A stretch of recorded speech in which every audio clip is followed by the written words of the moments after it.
আমার নবী ওই দিন এমন ঘটনাও বলেছেন যেটা মা ছাড়া কেউ জানে না। বদ্ধ করে কি ঘটনা ঘটেছে সেটা আমার নবীর দেখার বিষয়। হে মানুষ, শানে নবুয়ত এক আযীম মর্তবার নাম, শানে নবুয়ত এক আযীম মঞ্জিলার নাম, এক আযীম সম্মানের নাম। আজকের যুগ পর্যন্ত, এখনকার সময় পর্যন্ত কেউ যদি ইখলাসের সাথে, ইশকের সাথে, মুহাব্বতের সাথে কোন ঘরের কোনায় বসে আসসালাতু আসসালামু আলাইকা ইয়া রাসূলুল্লাহ, একদিন, দুই দিন, তিন দিন সময় এমন আসে আমার নবী পর্দা তুলে দেন, আমার নবী হিজাবাত তুলে দেন।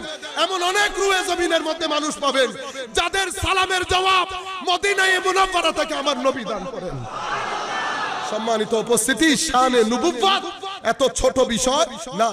জড়বাদিতা আমাদের ঈমান কেটে দিচ্ছে, জড়বাদিতা রাসূল পাকের সাথে আমাদের সম্পর্ক কেটে দিয়েছে, যায় নামাজের সাথে আমাদের সম্পর্ক কেটে দিয়েছে।